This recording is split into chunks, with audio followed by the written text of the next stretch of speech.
ബംഗളൂരു, ഇന്ത്യയുടെ silicon Valley. Bengaluru ദക്ഷിണേന്ത്യയിലെ ഒരു പ്രധാന നഗരവും കർണാടകയുടെ തലസ്ഥാനവുമാണ്. ഇന്ത്യയുടെ സിലിക്കൺ വാലി എന്നും ഗാർഡൻ സിറ്റി എന്നും ഇതറിയപ്പെടുന്നു. സമ്പന്നമായ ചരിത്രവും ആധുനികതയും സമന്വയിക്കുന്ന ഒരു നഗരമാണിത്. ബംഗളൂരുവിന്റെ ചരിത്രം ആരംഭിക്കുന്നത് 9-ാം നൂറ്റാണ്ടിലാണ്. ആദ്യത്തെ രേഖപ്പെടുത്തിയ പേര് ബംഗളൂർ എന്നത് 890-ൽ രചിക്കപ്പെട്ട ഒരു ശിലാലിഖിതത്തിൽ കാണാം. ബംഗളൂരുവിന്റെ പേരിനു പിന്നിൽ രസകരമായൊരു ചരിത്രമുണ്ട്. ഈ പേര് കാലാകാലങ്ങളിൽ പല മാറ്റങ്ങളിലൂടെ കടന്നുപോയിട്ടുണ്ട്. ഈ നഗരത്തിന്റെ പേരിന്റെ ഉത്ഭവം 9-ാം നൂറ്റാണ്ടിലെ ഹോയ്സാല കാലഘട്ടവുമായി ബന്ധപ്പെട്ടിരിക്കുന്നു. ഹോയ്സാല ഭരണാധികാരിയായിരുന്ന വീരബല്ലാല രണ്ടാമൻ കാട്ടിൽ വേട്ടയാടാൻ പോയപ്പോൾ വഴിതെറ്റി. വിശന്നു വലഞ്ഞ രാജാവിന് ഒരു വൃദ്ധ തന്റെ വീട്ടിൽ നിന്ന് ചുട്ട പയർ, വേവിച്ച പയർ നൽകി. ഈ സംഭവത്തിൽ സന്തോഷവാനായ രാജാവ് ആ സ്ഥലത്തിന് ബന്ധകാലൂരു എന്ന് പേരിട്ടു. കന്നഡയിൽ ബന്ധ എന്നാൽ ചുട്ട എന്നും കാലു എന്നാൽ പയർ എന്നും അർത്ഥം വരുന്നു. ഇതാണ് ബംഗളൂരു എന്ന പേരിന്റെ അടിസ്ഥാനം. ബാംഗ്ലൂർ എന്നത് ബംഗളൂരു നഗരത്തിന് ബ്രിട്ടീഷ് ഭരണകാലത്ത് ലഭിച്ച പേരാണ്. 1800കളിൽ ബ്രിട്ടീഷുകാർ ഈ നഗരത്തെ തങ്ങളുടെ പ്രധാന ഭരണകേന്ദ്രങ്ങളിലൊന്നായി വികസിപ്പിച്ചു. തദ്ദേശീയ ഭാഷയായ കന്നഡയിൽ ബംഗളൂരു എന്ന് ഉച്ചരിക്കാൻ അവർക്ക് ബുദ്ധിമുട്ടായതുകൊണ്ട് അവർ നഗരത്തെ ബാംഗ്ലൂർ എന്ന് വിളിച്ചു. ഈ പേര് പിന്നീട് ഇംഗ്ലീഷ് ഭാഷാ മാധ്യമങ്ങളിലൂടെയും ഔദ്യോഗിക രേഖകളിലൂടെയും വ്യാപകമായി പ്രചരിക്കുകയും ആഗോളതലത്തിൽ അറിയപ്പെടുകയും ചെയ്തു. ഇന്ത്യയ്ക്ക് സ്വാതന്ത്ര്യം ലഭിച്ചതിനു ശേഷവും ദശാബ്ദങ്ങളോളം ഈ പേര് ഉപയോഗിച്ചു. 2006-ൽ കർണാടക സർക്കാർ നഗരത്തിന്റെ യഥാർത്ഥ പേരായ ബംഗളൂരുവിലേക്ക് തിരിച്ചുപോകാൻ തീരുമാനിച്ചു. ബ്രിട്ടീഷുകാർ നൽകിയ പേരുമാറ്റി നഗരത്തിന്റെ പൈതൃകവും ചരിത്രവും വീണ്ടെടുക്കുക എന്നതായിരുന്നു പ്രധാന ലക്ഷ്യം. കർണാടക ദിനത്തോടനുബന്ധിച്ച് ബാംഗ്ലൂർ എന്ന പേര് അതിന്റെ യഥാർത്ഥ രൂപമായ ബംഗളൂരുവായി പുനർനാമകരണം ചെയ്യണമെന്ന് കേന്ദ്ര സർക്കാരിനോട് ആവശ്യപ്പെട്ടു. 2014 നവംബർ 1-ന് കേന്ദ്ര സർക്കാർ ഈ മാറ്റത്തിന് അംഗീകാരം നൽകി. ഇപ്പോൾ എല്ലാ ഔദ്യോഗിക ആവശ്യങ്ങൾക്കും ഈ നഗരം ബംഗളൂരു എന്ന പേരിലാണ് അറിയപ്പെടുന്നത്. 1537-ൽ വിജയനഗര സാമ്രാജ്യത്തിന്റെ കീഴിൽ കെംപേഗൌഡ ഒന്നാമനാണ് ഈ നഗരം വികസിപ്പിച്ചത്. അദ്ദേഹം ഇവിടെ ഒരു മൺകോട്ട നിർമ്മിക്കുകയും നഗരത്തെ നിരവധി പേട്ടകളായി വിപണികളായി വിഭജിക്കുകയും ചെയ്തു. അതിനുശേഷം ഇത് മറാഠ, മുഗൾ, മൈസൂർ രാജാക്കന്മാർ, ബ്രിട്ടീഷുകാർ എന്നിവരുടെ കീഴിലായിരുന്നു. 18-ാം നൂറ്റാണ്ടിൽ മൈസൂർ ഭരണാധികാരികളായ ഹൈദർ അലിയും ടിപ്പു സുൽത്താനും നഗരത്തെ കൂടുതൽ വികസിപ്പിച്ചു. ബംഗളൂരുവിലെ ലാൽബാഗ് ബൊട്ടാണിക്കൽ ഗാർഡൻ എന്നിവ ടിപ്പു സുൽത്താന്റെ കാലത്താണ് നിർമ്മിച്ചത്. ബംഗളൂരു അതിന്റെ പച്ചപ്പും പാർക്കുകളും കൊണ്ട് പ്രശസ്തമാണ്. കബ്ബൺ പാർക്ക്, ലാൽബാഗ് എന്നിവ നഗരത്തിലെ പ്രധാന ആകർഷണങ്ങളാണ്. ഈ പാർക്കുകൾ നഗരത്തിന് ഒരു പ്രത്യേക ഭംഗി നൽകുന്നു.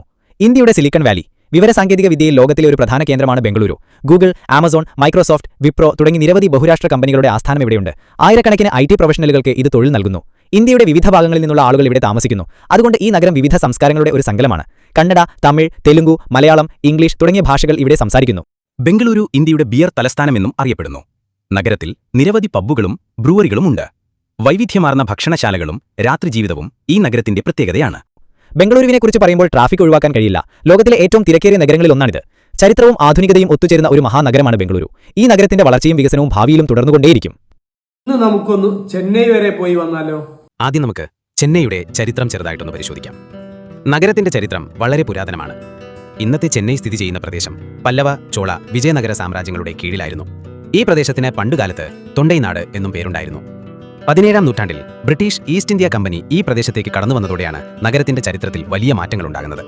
1644-ൽ ബ്രിട്ടീഷുകാർ ഫോർട്ട് സെന്റ് ജോർജ് നിർമ്മിച്ചു. ഇത് ബ്രിട്ടീഷ് ഭരണത്തിന്റെ ഒരു പ്രധാന കേന്ദ്രമായി മാറി. കാലക്രമേണ ഈ പ്രദേശം മദ്രാസ് പ്രസിഡൻസി എന്നറിയപ്പെട്ടു. ഇന്നത്തെ തമിഴ്നാട്, ആന്ധ്രാപ്രദേശിന്റെ ഭാഗങ്ങൾ, കർണാടകയുടെ ഭാഗങ്ങൾ, കേരളത്തിന്റെ ഭാഗങ്ങൾ എന്നിവയെല്ലാം ഇതിന്റെ ഭാഗമായിരുന്നു. 1947-ൽ ഇന്ത്യക്ക് സ്വാതന്ത്ര്യം ലഭിച്ചതിന് ശേഷം മദ്രാസ് പ്രസിഡൻസി മദ്രാസ് സംസ്ഥാനമായി മാറി.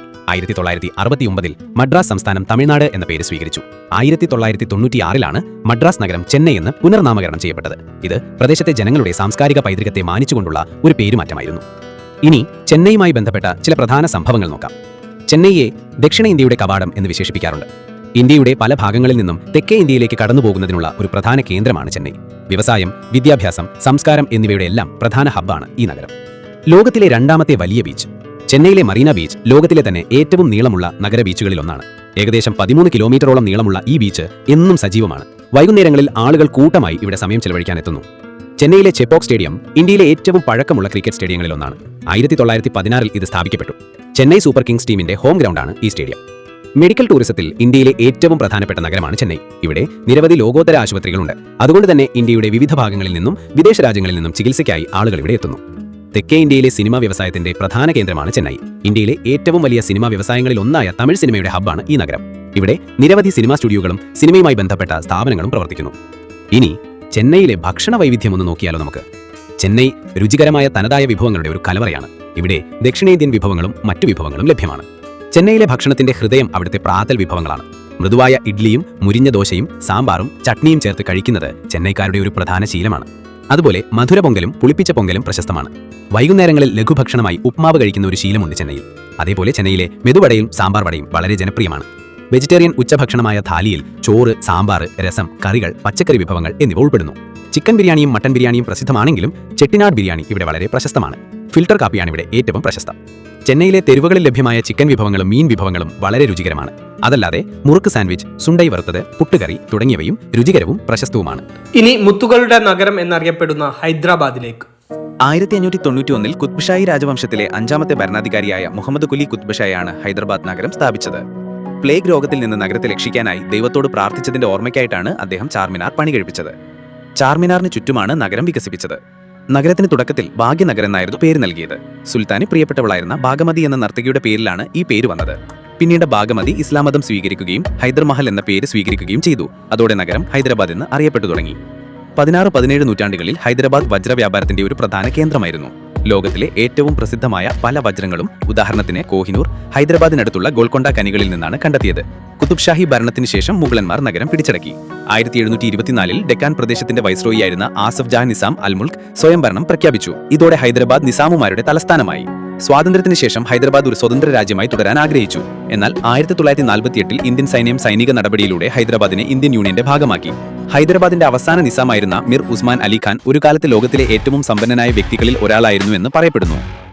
അദ്ദേഹം പേപ്പർ വെയിറ്റായി ഉപയോഗിച്ചിരുന്നത് പോലും ഒരു വജ്രമായിരുന്നു എന്നാണ് പറയപ്പെടുന്നത്. ബ്രിട്ടീഷ് ഭരണകാലത്ത് ഇന്ത്യയിലെ ഒരു നാട്ടുരാജ്യമായിരുന്നു ഹൈദരാബാദ്. ഇന്ത്യൻ നാട്ടുരാജ്യങ്ങളിൽ ഏറ്റവും വലുതും സമ്പന്നവുമായിരുന്നു ഇത്. ബ്രിട്ടീഷ് ഇന്ത്യയുടെ ഭാഗമായിരുന്നില്ലെങ്കിലും ബ്രിട്ടീഷ് സർക്കാരുമായി വിവിധ ഉടമ്പടികളിലൂടെ ഹൈദരാബാദിന് ഒരു പ്രത്യേക പദവി ലഭിച്ചിരുന്നു. ഇനി നമുക്ക് ഹൈദരാബാദിലെ പ്രധാന ആകർഷണങ്ങൾ നോക്കാം. ചരിത്രപരമായ ആകർഷണങ്ങൾ. ചാർമിനാർ. ഹൈദരാബാദിന്റെ പ്രതീകമായി കണക്കാക്കപ്പെടുന്ന ഈ ചരിത്ര സ്മാരകം 1591 മുഹമ്മദ് കുലി കുത്ബ് ഷാ പണി കഴിപ്പിച്ചതാണ്. നഗരത്തിന്റെ ഹൃദയഭാഗത്താണ് ഇത് സ്ഥിതി ചെയ്യുന്നത്. ഗോൽക്കൊണ്ട കോട്ട. കുത്ബ് ഷാഹി രാജാക്കന്മാരുടെ തലസ്ഥാനമായിരുന്ന ഈ കോട്ട അതിന്റെ വാസ്തുവിദ്യയുടെ പേരിലും ശബ്ദവിസ്മയത്തിനും വളരെ പ്രസിദ്ധമാണ്. ചൗമഹല പാലസ്. നിസാമുമാരുടെ കൊട്ടാരമായിരുന്ന ഇത് പേർഷ്യൻ യൂറോപ്യൻ വാസ്തുവിദ്യയുടെ സങ്കലനം കാണിക്കുന്നു. കുത്തബ് ഷാഹി ശവകുടീരങ്ങൾ. കുത്തുബ് ഷാഹി രാജവംശത്തിലെ 7 രാജാക്കന്മാരുടെ ശവകുടീരങ്ങളാണിത്. പേർഷ്യൻ ഇന്ത്യൻ വാസ്തുവിദ്യയുടെ സംയോജനമാണ് ഇവിടെ കാണാൻ കഴിയുന്നത്. സാലർജിംഗ് മ്യൂസിയം. ലോകത്തിലെ ഏറ്റവും വലിയ ഏകാംഗ ശേഖരങ്ങളിൽ ഒന്നാണിത്. വിവിധ രാജ്യങ്ങളിൽ നിന്നുള്ള ആയിരക്കണക്കിന് പുരാവസ്തുക്കൾ ഇവിടെയുണ്ട്. മതപരമായ സ്ഥലങ്ങൾ. മെക്ക മസ്ജിദ്. ഇന്ത്യയിലെ ഏറ്റവും വലിയ പള്ളികളിൽ ഒന്നാണിത്. ചാർമിനാറിനടുത്താണ് ഈ പള്ളി സ്ഥിതി ചെയ്യുന്നത്. ബിർള മന്ദിർ. ഹുസൈൻ സാഗർ തടാകത്തിന് മുകളിലുള്ള ഒരു കുന്നിൽ സ്ഥിതി ചെയ്യുന്ന മനോഹരമായ ഒരു ക്ഷേത്രമാണിത്. പൂർണ്ണമായും വെള്ള മാർബിളിലാണ് ഇത് നിർമ്മിച്ചിരിക്കുന്നത്. പ്രകൃതിദത്തവും ആധുനികവുമായ ആകർഷണങ്ങൾ. ഹുസൈൻ സാഗർ തടാകം. നഗരത്തിന്റെ ഹൃദയഭാഗത്തുള്ള ഈ തടാകത്തിന് നടുവിൽ ഏകശിലയിൽ തീർത്ത ബുദ്ധന്റെ പ്രതിമയുണ്ട്. ബോട്ടിംഗ് സൗകര്യങ്ങളും ഇവിടെ അവൈലബിൾ ആണ്. Ramoji film city. ലോകത്തിലെ ഏറ്റവും വലിയ ഫിലിം സ്റ്റുഡിയോ സമുച്ചയമാണിത്. സിനിമ ഷൂട്ടിംഗ് സെറ്റുകൾ, ഉദ്യാനങ്ങൾ, വിനോദങ്ങൾ എന്നിവ ഇവിടെ ആസ്വദിക്കാം. ലുംബിനി പാർക്ക്. ഹുസൈൻ സാഗർ തടാകത്തിന് സമീപമുള്ള ഈ പാർക്കിലെ ലേസർ ഷോക്ക് വളരെ പ്രസിദ്ധമാണ്. Nehru zoological park. വിവിധ തരം മൃഗങ്ങളെയും പക്ഷികളെയും കാണാൻ സാധിക്കുന്ന ഒരു വലിയ മൃഗശാലയാണിത്. സഫാരി റൈഡുകളും ഇവിടെ അവൈലബിൾ ആണ്. Snow world. മഞ്ഞ് ഇഷ്ടപ്പെടുന്നവർക്ക് സന്ദർശിക്കാൻ കഴിയുന്ന ഒരു ഇൻഡോർ മഞ്ഞുമൂടിയ വിനോദ കേന്ദ്രമാണിത്. ഹൈദരാബാദ് എൻടിആർ ഗാർഡൻസ്. ഹുസൈൻ സാഗർ തടാകത്തിന് സമീപമുള്ള മനോഹരമായ ഒരു ഉദ്യാനമാണിത്. ഹൈദരാബാദിനെ കുറിച്ച് പറയുമ്പോൾ ബിരിയാണിയെക്കുറിച്ച് പറയാതെ പറ്റില്ല. ഹൈദരാബാദ് ബിരിയാണി ലോകത്തിലെ തന്നെ ഏറ്റവും സ്വാദിഷ്ടമായ വിഭവങ്ങളിലൊന്നായി കണക്കാക്കപ്പെടുന്നു. ഹൈദരാബാദിലെ നൈസാമമാരുടെ കാലത്താണ് ഈ വിഭവം ഉത്ഭവിച്ചത്. പരമ്പരാഗതമായി മട്ടൺ ഉപയോഗിച്ചാണ് ഇത് ഉണ്ടാക്കാറുള്ളതെങ്കിലും ഇന്ന് ചിക്കൻ, ഫിഷ്, പച്ചക്കറികൾ എന്നിവ ഉപയോഗിച്ചും ഇത് തയ്യാറാക്കുന്നു. ഹൈദരാബാദ് ബിരിയാണിയുടെ പ്രധാന പ്രത്യേകത സുഗന്ധമുള്ള ബിരിയാണി അരിയും ബാസ്മതി വിവിധതരം സുഗന്ധവ്യഞ്ജനങ്ങളും മാംസവും ഒരുമിച്ച് പാചകം ചെയ്യുന്നു എന്നതാണ്. ഇതിനെ കച്ചി ബിരിയാണി എന്നും വിളിക്കുന്നു. മാംസം, തൈര്, മസാലകൾ എന്നിവ ചേർത്ത് മണിക്കൂറുകളോളം മാരിനേറ്റ് ചെയ്ത ശേഷം അരിയോടൊപ്പം പാകപ്പെടുത്തിയാണ് ഈ വിഭവം തയ്യാറാക്കുന്നത്. ഇത് ബിരിയാണിയുടെ രുചി വർദ്ധിപ്പിക്കുന്നു. സാധാരണയായി ഹൈദരാബാദ് ബിരിയാണിയുടെ കൂടെ മിർച്ചി കാ സാലൻ അഥവാ പച്ചമുളക് കറിയും ദഹി കി ചട്നി അഥവാ തൈര് ചട്നിയും എന്നിവയും വിളമ്പാറുണ്ട്. ഈ വിഭവം ഹൈദരാബാദിന്റെ സംസ്കാരത്തിന്റെയും പാരമ്പര്യത്തിന്റെയും ഭാഗമാണ്.